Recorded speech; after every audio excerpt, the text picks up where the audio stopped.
Thank you, Chair. Thank you very much, Co-Chair and members of the National Dialogue Committee. We did present a written memorandum to the committee, and we are here to elaborate on some of the points which you think. Commissioner, have you shared the same with the Secretariat? Secretariat, maybe you can avail copies to members. We don't seem to have it in our files. Are you making copies, Emigen? Yes. Okay, then you can continue. They will share as you. Thank you. So our presentation will cover certain areas. One, the role of the chairperson of IBC in the resort path, particularly the area of tallying and declaration of the results. We will also cover the areas of corporate governance within IBC and the areas where we think there are certain conflicts within IBC, either between the commissioners and the secretariat, the commission and the secretariat. We will also be looking at some recommendations of what we think needs to be done. So I will start by saying that the process of tallying and declaration of presidential results is shared between the commission and the chairperson. The role of declaring is purely the responsibility and the mandate of the chairperson of IBC. The tallying and the tabulation of the results is the role of the commissioners. And here, when I talk about the commission, I'll be talking about the commissioners. The secretariat is separate. So, in our last election, or before the last election, 2022 general election, there was a decision that was determined by the Court of Appeal in a case that was taken by Mainaki and IBC, where it was very clearly stated by the Court of Appeal that the role of the chairman is to declare results that have been tallied by the commissioners. So that was done before the 2017 election.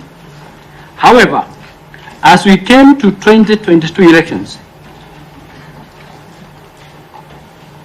sorry to say that the chairman of the commission did not follow that decision of the Court of Appeal.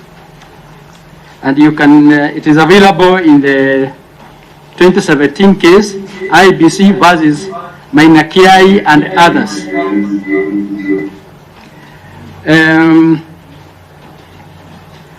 The chairperson, acting unilaterally with the assistance of some tallying clerk members of staff of IBC, which he had picked himself, acted in violation of the Constitution and in the violation of the law. Let's look at the areas of governance of the IBC.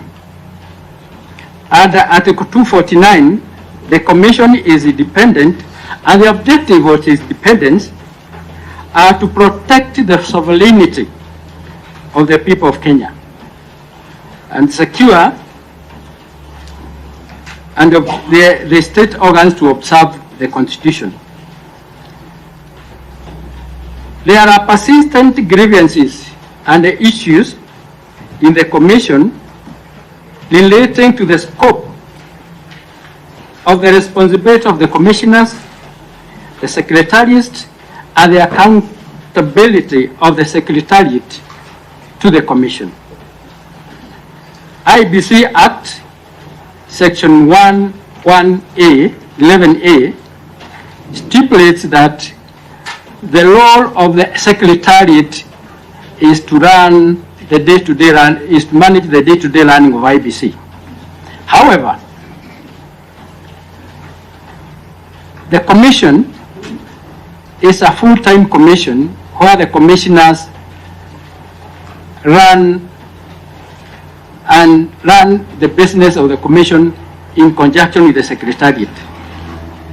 The Commission interacts directly and essentially controls all aspects of management, including planning, execution, human resource governance, and the supervision of the staff. So the Commission and the Secretariat, you find that is that responsibility of the Commission and the Secretariat that are tend to work in conflict with one another. So if you look at our history as a country, we have had conflict at the Commission between the Secretariat and the Commissioners. We have in case in 2013 of Hassan and Oswago. In 2017, we had the case of Wafula Chebukati and Ezra Shiromba that played in the, seriously we have had a litany of conflicts at IBC between the Commission and the Secretariat. We also had cases of conflict between Wafula Chebukati and the three other commissioners, Wafula Chebukati and Akombe, and finally Wafula Chebukati and the four commissioners. There must be something that is not right, either about the person who is holding the office or the structure, or both. And that, to me, is something that I would plead with this committee to deal with, because all the years we have had commissioners being taken away or moving out of the commission, they are chased away, but nobody, no investigation have been carried to determine what is the cause of this. Probably you are the privileged committee to address that issue for the sake of our future as a country. And I would plead that you look at which areas are conflicting. We'll give our proposals, but mainly we'll be looking at you to look at that. I also want to look at the removal of the four commissioners, generally known as the Cherera 4. I want to submit that the Cherera 4 were forced to resign. It was never our intention to resign. And therefore, we would want to ask that the reason why the Cherera 4 were removed from the office is because they questioned the process that the chairman used to declare the results. And my colleague will be coming to that in a short while. Our dissent to the way the chairman handled the tallying of the results in 2022 election was within our mandate, because it is for the commission to tally and for him to declare. Unfortunately, the commission was not offered an opportunity to do that.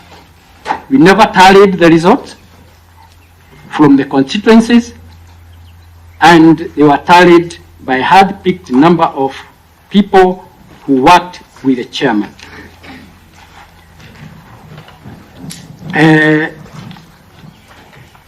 Two, we want to submit to this committee that there is a prescribed format for declaring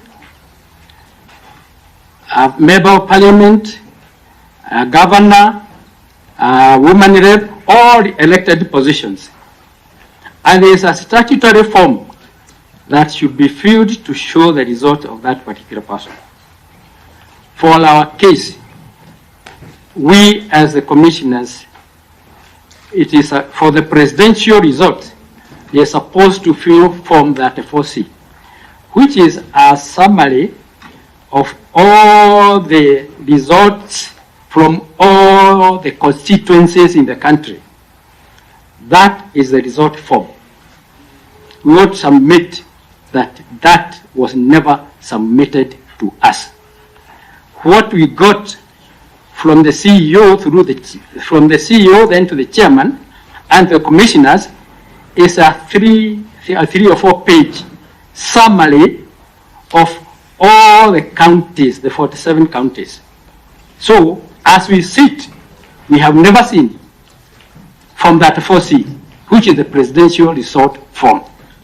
And that is the reason why we say it was unfair for us to be forced out of the commission, and we hope that that will be looked into. Now, our recommendation, as we move to our recommendation,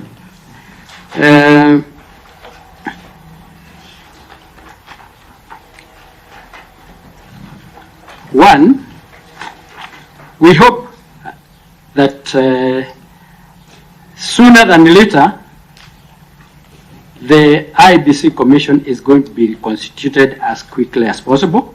There are several issues, including boundary delimitation, which is a very urgent issue. We are hoping that as soon as possible, the Commission is going to be reconstituted. Now, number two, the Commission, acting as a technical full-time commission, is essential